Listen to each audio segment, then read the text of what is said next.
Hi, I am Vlad and I'm a photographer. I usually shoot with big cameras and ergonomics have not really been a problem for me until I started doing YouTube. I bought a pocket camera mostly for hiking, but because I don't have any other camera that can shoot decent video and can also be somewhat handheld, I've decided to use it as my vlogging camera as well. It's a Sony RX100 Mark IV. Using it, I can shoot amazing photos like the ones that I've put on the screen right now. Because of its size, using it outside is quite a pleasure because you don't have to carry a lot of gear with you. I would say it's the perfect EDC camera if all you wanna do is take photos. But using it for video turned out to be one of the most annoying things ever. As a beginner content creator, there are going to be a lot of struggles, so having a camera that is in your way is gonna pile on top of that like a big boulder. So here are the annoying features that made me wanna sell my current Sony camera. Problem number 1. Let's say I wanna film myself, so I'm going to flip the screen and put the camera in video mode. No problem so far. But when I do that, all the information that I might wanna see while recording myself is under the bezel of the camera, while up top of the screen I have a black bar. This is annoying, but if I push the screen back a bit and I read all the numbers upside down, it can easily be worked around. But here comes the second annoying thing. On the bottom of this camera, the tripod screw is right up top of the door that covers the battery and the memory card. This means you cannot have a tripod plate permanently attached to this camera if you want to switch batteries or you want to take your memory card out when ingesting your footage. And if by mistake you forgot to record a clip or a small bit, you'll have to put a tripod plate on the camera, record the thing, take the tripod plate out, and just after that you can take your memory card out again and ingest the new footage. And I guarantee you that after you've done this stupid dance 5 times, you really want to throw the camera out the window. Of course, you can work around this by using a cable. You can connect the camera directly to your computer using a micro USB cable and wait around 20 minutes if you want to transfer a video file that you recorded in 4K. And since I'm already talking about importing video from this camera, annoying thing number 3. Sony is not placing the video files in the same folders with your photos. They are putting all the MP4 files in pretty much a maze of folders. So every single time I want to import videos from this camera, I have to go through all these folders. It's annoying, but not more annoying than problem number I lost count. The entire remote control application for this camera is a joke.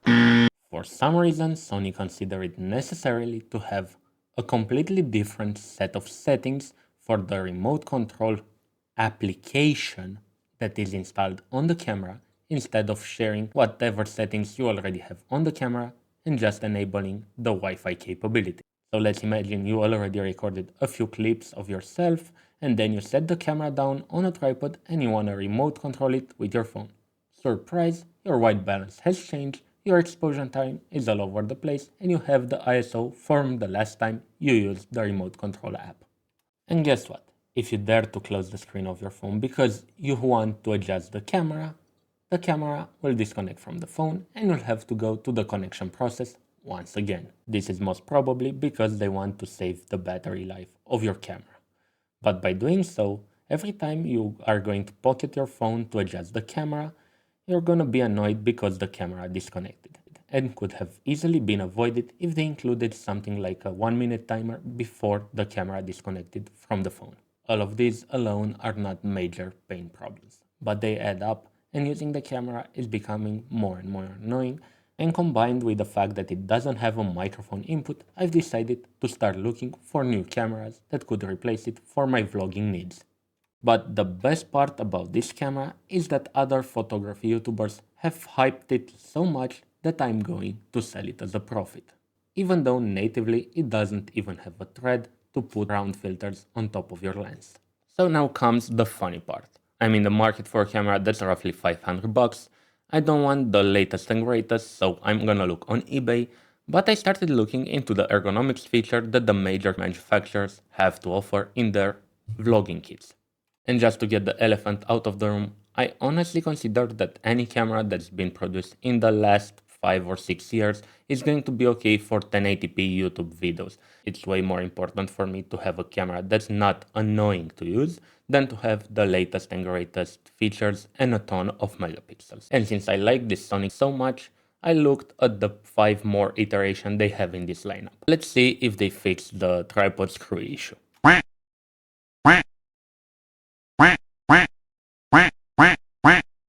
Okay, no, they didn't. So they also have the ZV lineup, which is supposed to be for vloggers. In the first one they didn't. The next ones are way out of my budget. But the funny thing is, Ulanzi noticed this problem and they actually have a fix for it, and it's around $30. So might actually be worth looking into. But it's funny that a third-party accessories manufacturer noticed the problem while it took so long for Sony to move the tripod hole out of the way. Okay, so maybe Sony is not the way to go. Let's look at Canon. They have 3 lineups that are catering to vloggers. The weirdly compact little thing that's on the screen right now. I'm not even going to touch that thing. They have the compact cameras and their tiny mirrorless camera. I'm mostly interested into the compact cameras, so let's take a look. Considering the first photo on the page, I'm gonna assume it can take an external microphone, that's a plus. The info on the screen seems to be visible. Let's do a bit of googling. And what a surprise, Canon has placed the tripod hole right next to the camera battery door. Oh, and even there's a third-party plate that can move the tripod hole out of the way while you still can open the door, so I think I've seen this story before. So let's look at Nikon maybe? Okay, so this is what they are calling a compact camera. Sorry guys, it's not compact. Let's look at their small mirrorless lineup instead. This seems to be comprised out of the Z30 and the Z50. The Z30 seems to be an interesting choice, being very compact, and it might actually be my camera of choice. But let's turn our attention to the Z50 because the design there is amazing. Somehow they managed not to block the battery door, but instead they managed to block the screen if you put the camera on a tripod. And funny enough, take a look at this photo that's from Nikon Romania website, where they suggest adding a plate that's going to move the tripod screw right under the battery door. And I would happily give Nikon a medal for this design and proposing this solution, but Sony is right there to steal it from them with this thing right here. It's one more of their RX100 cameras, and it also has the HDMI port right next to the tripod hole, so you cannot mount the camera on a tripod and stream your video to OBS if you want to record yourself. So let's assume you don't want to spend the next 20 minutes hearing me complain about tripod hole screw placement, so I'm gonna cut it short. And if you're still watching this, thank you. I would appreciate a subscribe, but no pressure. Now, I have a theory. They are using the tripod hole screw placement in order to kneecap a certain segment of the compact camera market in order to push you to get a mirrorless or a better camera. This is just a theory, a camera theory. So I'm just going to move on after I discuss one more design caveat that I've noticed during my research. After that, I want to sketch out the ideal ergonomics of a pocketable camera for me as a content creator. Maybe someone is watching this. Remember me talking about the Nikon Z30? Well, let's imagine my portable monitor here is that camera. The flip out screen goes out like this, and it tilts so you can see yourself when you're filming. But if you're at your desk, trying to record the video, using an HDMI cable, something might be over the screen when you're trying to monitor the video and see how you framed your shot. Just a thought.